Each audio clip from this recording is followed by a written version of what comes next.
Hey guys, good morning. If you haven't noticed already, I have entered all of your test grades with the exception of a couple people who need to still take it into Power School. And oddly enough, I got some questions in the last day or so about what can I retest? I'm like, so let's take a second, let's talk about that so that you understand and that you can use Sunday today to kind of maybe get a running start on what you need to do before you can even take the test. All right, so here's the deal. Anyone do it? No. Sadly, if you've scored an 80 or higher, we consider that to be mastery of the content, and therefore there is no reason to retake. All right, so that means anyone who scored 79 or lower. Now, here's the thing. It's not going to be the same test. It's not going to be me replacing yours, right? So we'll talk more about that in a second. So before you can even retake the test, there's several things you have to do. So first, the study guide that was provided to you. If you did not complete the study guide, and chances are if you struggled on the test mightily, you probably didn't. Just going to say that. You need to go on Canvas and complete the study guide. You will have to then turn in the study guide, and there's a place to do that on Canvas as well.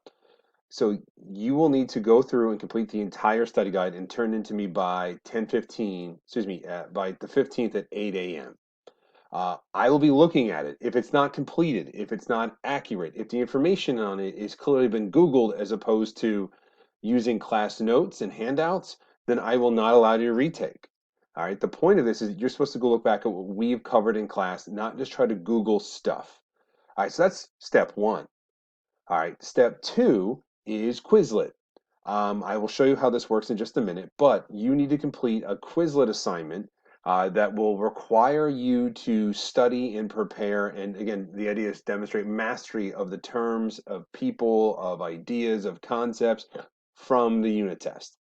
Now, let me go through and explain how that works, all right, so that you are not confused. So, on Canvas, there is a link that will bring you to this screen right here. What it is, if you never use Quizlet, which I'd be surprised if you haven't, it's essentially a list of all these kind of key terms and concepts, names, all that stuff from the unit. Here's what you need to do. All right, so what you need to do is click on Test. All right, and again, these instructions are written out as well, so there's another version of this. So you click on Test. All right. What's going to happen is it will create a test. Now, here's the problem when they make the test. They only take 20 terms and they divide them across four different types of questions. Now, the reality is, why would I want you to demonstrate mastery of essentially less than half the terms? So here's what you need to do. All right. This is the really important part. So you need to click on options. And when this window pops up, you will notice it says 20 out of 52. It has all those clicked. So what you need to do is unclick written and unclick true false and then do 52 of 52. All right. And the reason we're not using all those types of questions, one, true false is too easy. You can just get lucky. In written, well, if you don't capitalize it, which none of you capitalize anything, so yeah, that's the truth. And I did, which I probably did, you'll get marked wrong. Or if you spell it wrong, you'll get marked wrong. So that is not necessarily the best way of seeing if you know something, and plus it just gets you really frustrated. So once you've done this, you will hit create new test. All right, this will flash away, and you'll notice suddenly this changed. It took the terms, split them evenly in half between matching and multiple choice. So then you will go ahead and take the test, right? I'm not going to actually take the test right now because that's not necessary for me to do, but then I will check my answers. When it does check answers, here's what's going to happen. All right, it's going to show you your score over here on the left-hand side. Now, what you need to do is a couple things you can do here, right? Let me scroll up. There we go. All right. So what you'll need to do is you need to show me proof that you scored a 95 or higher. All right. You also need to show me proof that you used all the terms. And there's a bunch of different ways to do this. So one thing you can do is you can literally print screen here, which is basically means that like you control alt print screen. It will do a kind of image of your screen, and then you can upload the image into Canvas. You could take a picture with your phone. You can make a video of you scrolling down, or to me, the best option, the one that 100% will get your credit for me, is you click print test. Now, you're like, how do I print test? You don't have to print test. What you're doing is, if you notice, this pops up and says save as PDF. You should be able to create the PDF and save it to your Google Drive and then upload that. And so what I'll get instead would be the entire test listed down like this. All right, so those are the options of how to do this. Those are the only options of how to do this. Again, if I don't see your 95, if I don't see definitive proof you used all the questions, then I'm not giving you credit and you're not retaking. The reason all making you do all this is that you're not simply just going to go on a wing and a prayer and take the test again. You are going to have to prepare for it. You're going to have to study for it. All right. Now let's go back to what will actually happen to your grade. All right, so what happens to my score? So I will take the new score and the old score and I will average them together. So if you got a 50 on the first test and then you can say you get like a 75 on the middle, you'll wind up getting like a 63, something right in the middle. All right, now, is that a great score? No, but it's definitely an improvement. All right, the reason I don't just give you your new score is because the reality is this: it is really important that you take all the effort you can to do well on the first attempt so that you don't fall back on this every single time. So, yeah, that's what's going to happen. Your score will be averaged. Um, the reality is, unless of course, now the only thing that might not come out as the average is this: you cannot exceed a 79. So if you had gotten like a 70 and you then got like a 99 on the retake somehow, your average would be right around an 80. I would just cap you at 79. When do I retake? So put this on your calendars. It'll be 3 p.m. Thursday afternoon. All right. So that's the 15th. That's why everything needs to be in by the morning of the 15th so I have a chance to look at it. Ideally, I want it in beforehand. You don't want to be in a situation where you um, didn't get it in. I didn't get a chance to look at it, and then you're not retaking. All right.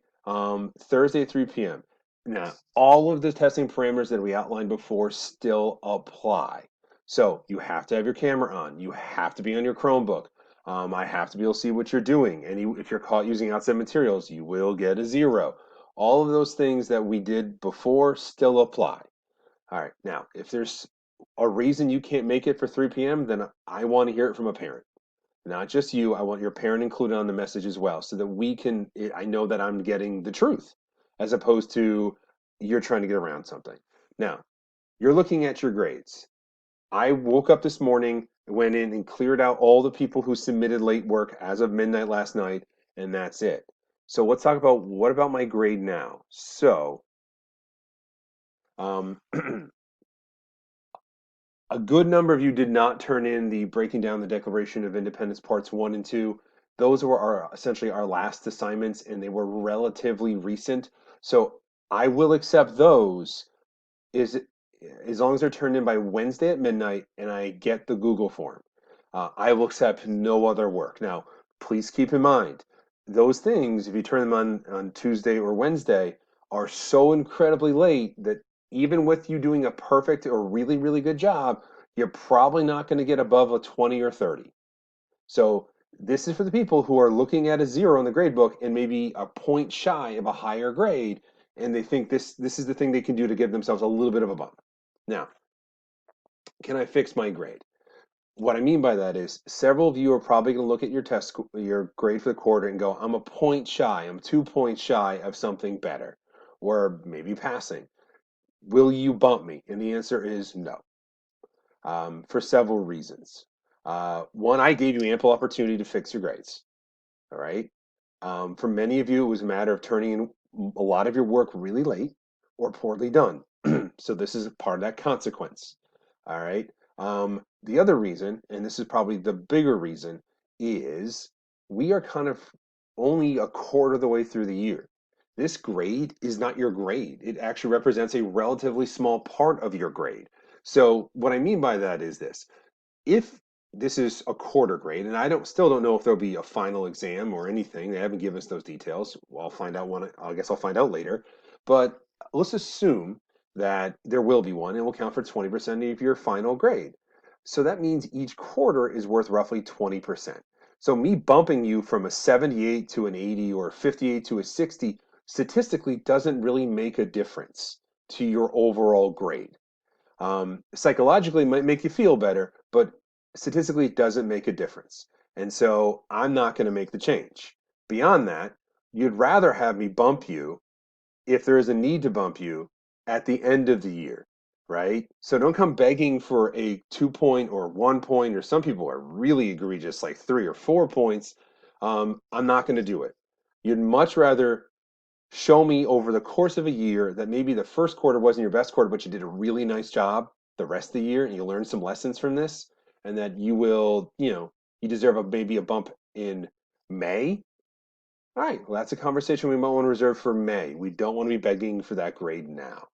All right, guys. So if you are interested in trying to do your test corrections or retake, you know what you have to do. I would start working on it ASAP so that you can come into that test prepared to go. The test will be different. It will be different questions, slightly different formatting, but it will be as lengthy and as demanding. So it is by no means an easier test. You had a chance to do well in the first one. For whatever reason you didn't. I'm not going to make this one so easy that you can, just step over the bar, metaphorically speaking. All right, guys, enjoy the rest of your Sunday. And I will see you guys on Monday and Tuesday. Bye.